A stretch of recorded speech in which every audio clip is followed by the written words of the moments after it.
Hej, jeg hedder Susan Jurik, og jeg er temperamentsrådgiver i min virksomhed powerwoman.dk. Og i den her video, der vil jeg sige en lille smule om de 6 stadier af selvkærlighed. Og måske så tænker du, hvad har selvkærlighed og temperament med hinanden at gøre?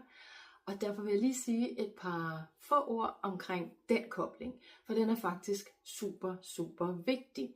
Eller rettere måske koblingen imellem din selvværdsfølelse og din evne til at styre dit temperament, eller rettere at regulere din vrede. Fordi selvregulering og selvværd hører til i den samme sætning, fordi at jo lavere en selvfølelse jeg har, jo lavere et selvværd jeg har, jo lettere har jeg også ved at føle mig ramt. Og når jeg bliver ramt, jamen så bliver min forsvarsmekanisme aktiveret, og når forsvarsmekanismen bliver aktiveret, jamen så får jeg lyst til at forsvare mig, og her er der altså en risiko for, at mit temperament og min vrede bliver aktiveret, og at jeg så får lyst til at reagere med vrede. Så derfor er det jo, at de her 2 ting hænger sammen. Evnen til at selvregulere i det øjeblik, at jeg bliver i stand til rent faktisk at kunne justere mine følelser. Regulering er jo i virkeligheden et kæmpe stort emne. Der er meget at sige om det. Men lige i denne her sammenhæng, der må vi jo bare sige, at følelsen af, at det er mig, der bestemmer over, hvordan jeg kommer til at føle, og hvordan jeg kommer til at reagere på mine følelser, det er med til at hælde vand på den rigtige mølle. Altså at det er med til at give mig den her følelse af at være i kontrol, men også at det er mig, der styrer mig. Og det, jeg ved ikke om du selv kan fornemme det nu her, hvor jeg siger det, men det er altså helt sikkert med til at styrke den der selvfølelse. Og derfor er det, at jeg fra tid til anden bruger tid og opmærksomhed på at tale om selvværd og selvkærlighed og tilgå selvreguleringen fra det her perspektiv. Og derfor så har jeg lavet sådan en lille videoserie her, bestående af 4 videoer i det hele. Så nu starter vi med den første video, som jo altså handler om de her 6 stadier af selvkærlighed, for bare sådan lige at få en lille intro til det, for at du måske også har mulighed for at se, hvor er du henne i denne her proces. Ikke på den måde, at du skal slå dig selv i hovedet med det. Det er faktisk super vigtigt, at du ikke slår dig selv i hovedet med det. Det er vi meget dygtige til som mennesker. Men bare ligesom at sige, okay, kunne jeg invitere mig ind til det i det næste skridt? Hvor er jeg henne i forhold til det her? Så hvis jeg nu rent faktisk skulle lykkes med det, hvad er det så, der er mit næste skridt? Og hvordan kunne jeg så komme derhen? Og det er jo så det, som der kommer i de næste videoer. Det er, hvordan kan vi rent faktisk praktisere denne her selvkærlighed, sådan så at vi til sidst jo altså kan få glæde af det. Og vi får altid glæde af tingene undervejs. Der er altid gaver i en proces, så det er ikke sådan, at gaven først indtræffer i det øjeblik, at vi er i mål, hvornår det så end måtte være. Men lad os lige prøve at kigge på de der 6 stadier. Det første stadie hedder opdagelsen. Det er her, hvor du kan mærke, at der er noget, der ikke helt sådan stemmer overens med, hvordan du gerne vil være. Så det der med at tænke, okay, det føles ikke godt, når jeg gør sådan her, når jeg kommer til at agere på den her måde. Og nu har jeg sat det her i den her kontekst, der hedder at være mor. Men det kunne simpelthen også være partner, eller det kunne være som datter til nogle forældre, eller som søskende, eller kollega. Det kan sættes i mange forskellige kontekster. Så er jeg en dårlig mor? Er jeg en dårlig partner? Er jeg en dårlig kollega? Er jeg en dårlig datter eller søster? Whatever. Og igen her skal vi lige have for øje, at det jo altså ikke nødvendigvis er sandheden, det er bare en følelse.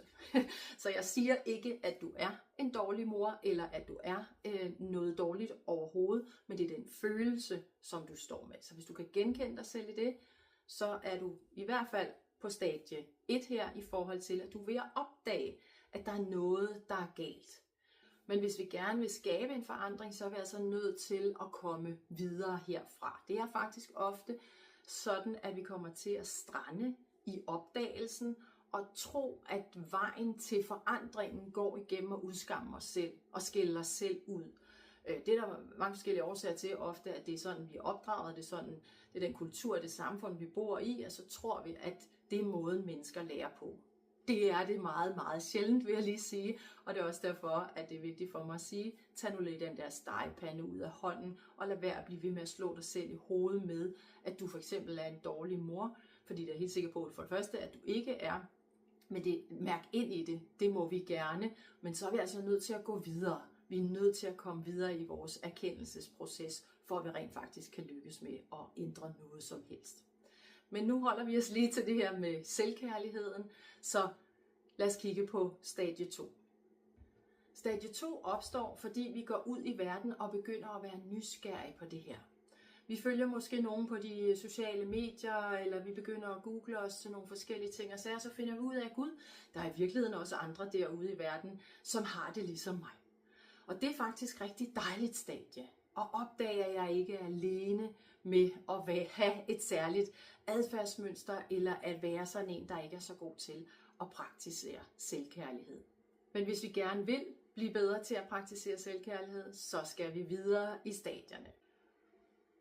Det næste stadie hedder accepten, altså at jeg i virkeligheden lige kommer til at rumme mig selv og sige, det er faktisk okay at have det sådan her.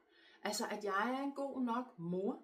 Det er det selvkærlige perspektiv. Her skal vi jo selvfølgelig se det lidt i lyset af, at vi godt må have en erkendelse af, at hvis jeg kommer til at skille for meget ud og for ofte ud, jamen så er det måske muligt, eller så er det måske der, hvor jeg skal beslutte mig for at gøre noget ved det, men også accepten af, at jeg er ok. Det er et meget selvkærligt perspektiv at have, og få øje på alt det, som jeg rent faktisk også gør. Så hvis vi gerne vil lykkes med selvkærligheden, så er det helt sikkert vigtigt, at vi også lige kan tillade os at mærke ind i det.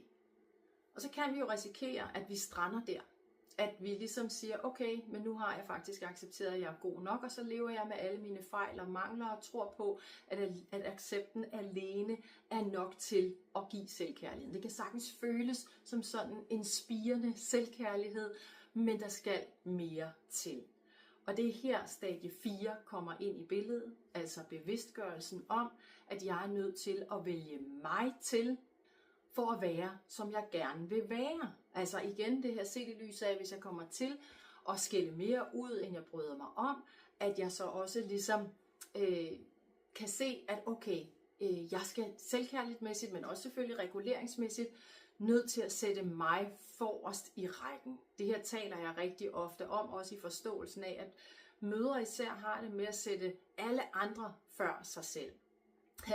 Og det betyder altså, at vi vil gerne give vores børn kærlighed, vi vil gerne lære vores børn at regulere osv., så glemmer vi, at alting går igennem os. At hvis jeg gerne vil smitte positivt af på mine børn, så er jeg da sørme der nødt til at tage vare på mig selv først. Så derfor er det et super selvkærligt perspektiv at vide, at ja, jeg er ok og god nok, men der er noget, jeg har brug for at lære. Og det er i virkeligheden det, som bevidstgørelsen handler om. Det er at kunne rumme både, at jeg har noget, jeg skal lære, og at jeg er god nok. Sådan så udgangspunktet for læring ikke bliver, at jeg er et dårligt menneske, eller at jeg fejler noget, men altså at jeg er god nok og ok. Så er vi meget selvkærlige.